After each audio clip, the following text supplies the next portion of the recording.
So we're talking about third movies in series and threequels, etc. Third films.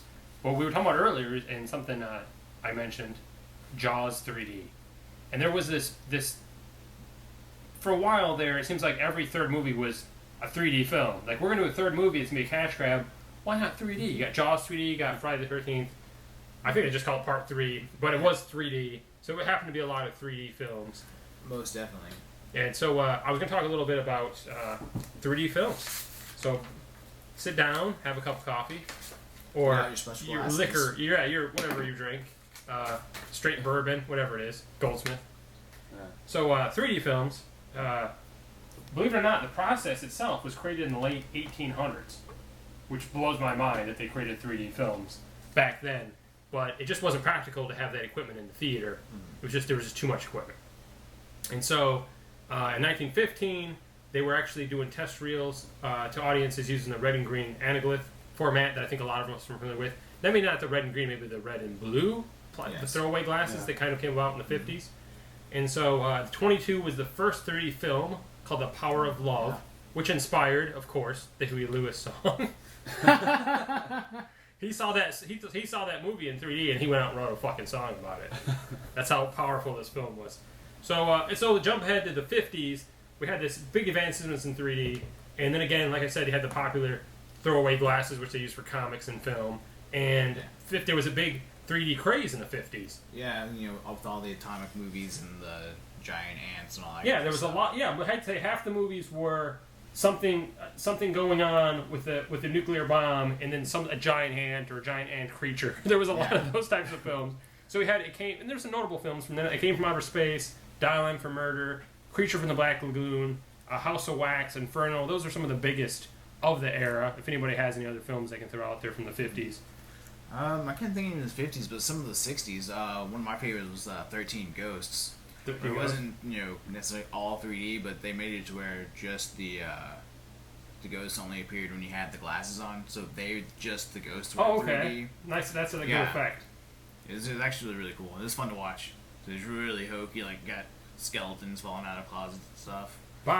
So it as quickly as it took off, it kind of died off, and you had few and far between.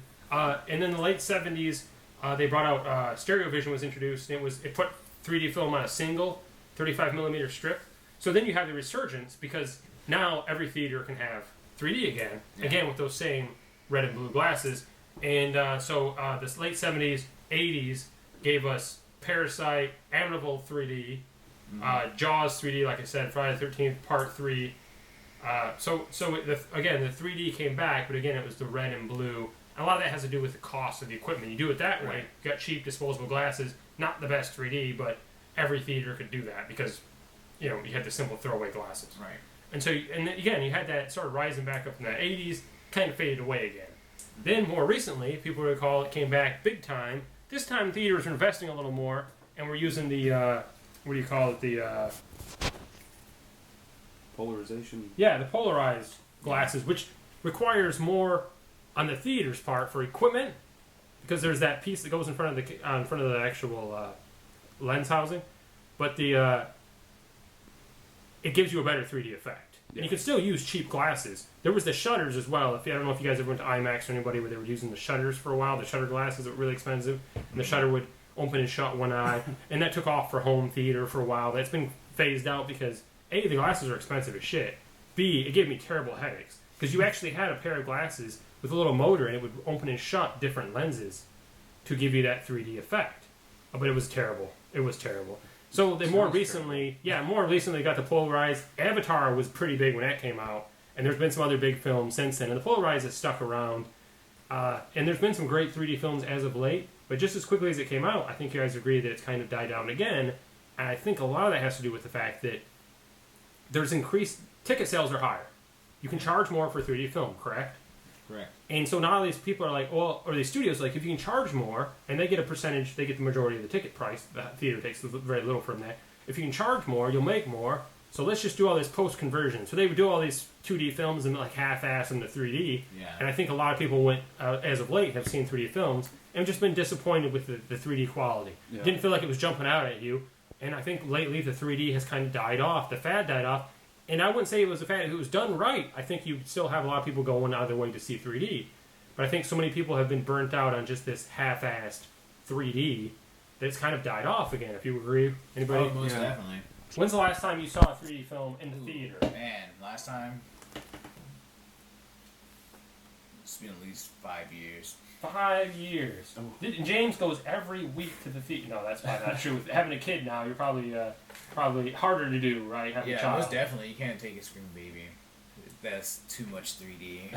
When's the last time you saw a 3D film? Is your TV anybody have a 3D set here? Do you have a 3D set? Yeah, mine does 3D, but I rarely use it. When's the last time you watched a 3D movie at home or at the theater? Do you recall? I haven't watched a movie at home in 3D. So you have a 3D set and you haven't watched? Yeah, I've got, mainly because most of the time when we watch movies, there's more than 2 people, and it only came with 2 pairs of glasses. All right, Robbie, when's the last time you saw a 3D film? Ant-Man. Okay, you saw Ant-Man in 3D. I saw Ant-Man in 3D unintentionally. Okay, how was the 3D effects? It was really cool when he went into the microverse, when he went really, really small. It was really cool. Otherwise, it was just all right. I like 3D because, I don't know. I like 3D. It does give you a little bit of depth, and I do like the way it looks. It's kind of appealing to me. Ant-Man, you're right though, a lot of movies, they're not filmed for 3D. Yeah, the best movies are the movies that are filmed for 3D. There are some directors who are dead set against it. They said you don't need 3D. Films already have a perception of depth by blurring. You can tell when the camera's close to something. People can figure out what's further away. There's some directors who just think it's just a crock of shit and a waste of time and money. I do, that's how I feel about it too.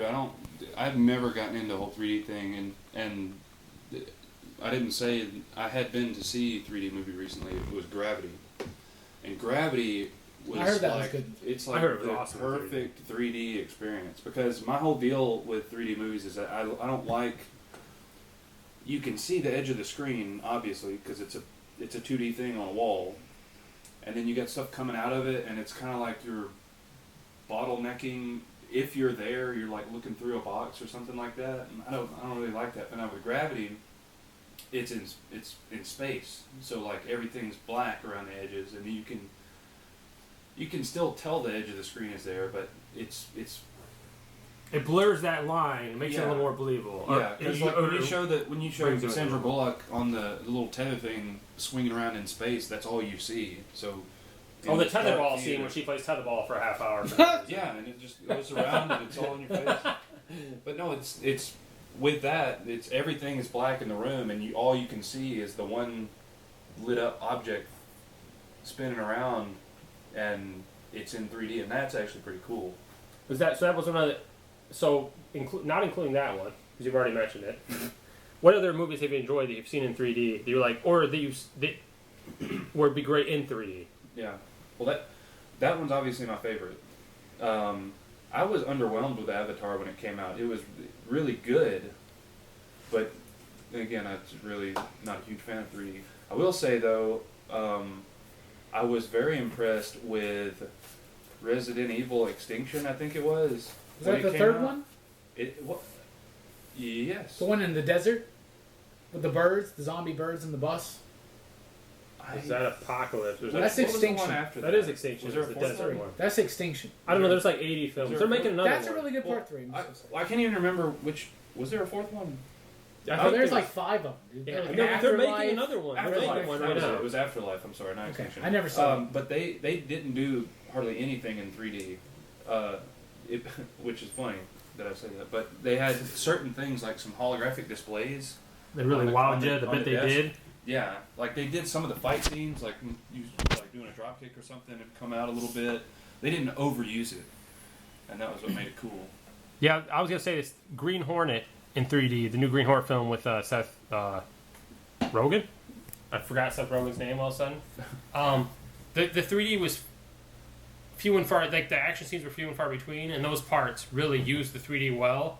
But you could have watched it in 2D without those. But I really enjoyed those scenes because they did a good job in those. And it was the fight scenes with Kato. It's just badass in it. If you guys recall, he was probably the best part of the film. And other than that, I saw Tron Legacy in 3D, and that was phenomenal in 3D. I saw that too. Yeah, they Tron didn't Legacy overuse awesome. it in that. Yeah, either. it was done well. I think because of the world that they're in, it lends itself well to 3D. Mm-hmm. James, have you seen any 3D films that you of the films you've seen, or any that knocked your socks off? It wasn't generally a good movie, but Journey to the Center of the Earth was actually 3D, and it was really good. That's actually rated pretty highly for its 3D. That's the one with Brendan Fraser, right? Yeah, because I mean they use it a lot because they're traveling through this mystical, undiscovered realm beneath the Earth. So there's all these crazy mushrooms and flying fish and all kinds of craziness. I heard that adds more 3D to it if you take some crazy mushrooms before you go see the film. Is it the fact that you didn't see it in 3D at all? You just took some mushrooms before the film? 3D, man! Like, dude, those are... The TV's not even on. Robbie, 3D, mentionable, anything you recall? Do you have a 3D television? I do not have a 3D television. But you said you saw Ant-Man in theaters. You enjoyed that. Yeah. Let me find it here. Oh, yeah. Okay. Journey to the Center of the Earth. Like, that was the first one I saw in the theaters in 3D. And I went with James. And there's a part where, like, they're underwater swimming. And it looked like an aquarium was right in front of me. And Brendan Fraser was just hanging there. Just chilling. I don't know. I thought that was pretty cool. I like to think about that. Did you try to reach out and kiss him? Yeah, I did. We know you love Brendan Fraser. He just reached his hand out. Encino Man, come to me. I don't like Avatar. I don't think Avatar is a very good film. I don't think so either. But I did think that the 3D was very, very cool. Yeah, I was impressed by the 3D, but I think the film was a mediocre film. I think James Cameron does better films by far. I saw Phantom Menace when they did that in 3D, and it was nice. one of those bad ones because it was just, you could tell where they 3D modeled the 3D over it. They got re-released in 3D, correct? Yeah, and it was. I don't remember it being the initial. No, it was re-released, but they didn't do the other ones. It didn't pan out. But my favorite 3D movie I ever saw in the theater, especially, because at home I kind of like watching 3D films, like Friday the 13th. I used to watch that in 3D. Like even just the red and blue stuff. I always like that. I don't know. I always think it's kind of cool. But I think a lot of that's your childhood. So yeah, it's nostalgia. You're like, nostalgia. But my favorite 3D experience and movie I've ever seen is Dredd. Like, Dredd was... I don't think Dredd's as good not in 3D. Oh, I agree. Yeah. Dredd is awesome, especially where they take that drug. Oh, yes. I love and everything Dredd. slows down. The dude gets shot. Yeah. You're falling, and it just... there's so much... Glass there's so much layers of depth. I think it's the combination of the action and the drug use in the film. It was filmed for 3D, right? It was filmed for 3D. Exactly. It lends itself well to 3D. That's the difference. I love that movie in 3D. Speaking of which, we are giving that movie away in a Blu-ray combo pack, as well as some 3D glasses. You just have to like and share this podcast you're listening to right now to be entered. Like and share, enter in the contest, Blu-ray combo pack, and again, couple pairs of 3D glasses. Now you provide the TV. A pair, not a couple pairs. No, 2 pairs. 4 glasses? Wait a minute, a pair? Wait, no, glasses are a pair because they're 2 lenses. We're giving you 2 sets of glasses. I'm so confused.